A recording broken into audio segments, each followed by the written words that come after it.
Bah oui, en fait, moi, ado, j'étais hyper introverti. J'ai eu un peu du mal à l'école, dans le sens où euh, j'avais un appareil dentaire. Enfin, j'étais très complexé sur mon apparence. Euh, c'est à cause de ça. Et en fait, ça a été plein de choses. Enfin, pourtant, jeune, j'avais des compliments. On me disait, ah, il parle bien, Antoine, il s'est déjà parlé à 12 ans. Même, j'étais mignon comme enfant, voilà. Et donc, il y avait du positif. Et pour autant, j'ai fait en sorte que les choses se passent pas très bien. Enfin, en tout cas, mon karma a fait en sorte. Et du coup, mon adolescence a été un peu pénible. Mon divorce de mes parents à 8 ans. Je vous passe les détails, mais donc j'étais un peu dans une école de bourgeois, pédagogie ouverte, école de Crowley.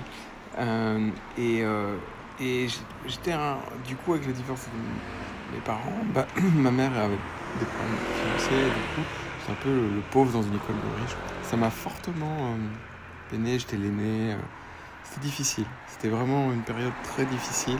Et du coup, à partir de 16 ans, j'étais en psychanalyse, parce que mon père faisait ça, un artiste, et lui-même artiste, il croyait suisse-allemand très fortement à l'école de Vienne, à Freud, à tout ça. Et du coup, je parlais de ma mère, je parlais de mes parents, en pensant que j'allais décortiquer de pourquoi j'allais pas bien.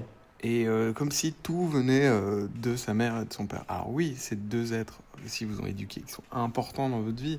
En fait, c'est là que je me suis rendu compte que la psychanalyse freudienne revenait toujours autour de l'inceste, de la mère. Et je voyais que le psy avait un biais et que quand je lui expliquais mes rêves, j'adorais analyser mes rêves, mais on aurait pu les interpréter, je sais pas moi, sous le spectre du karma ou de la médecine urvénique, peu importe. Mais là, c'est Freud,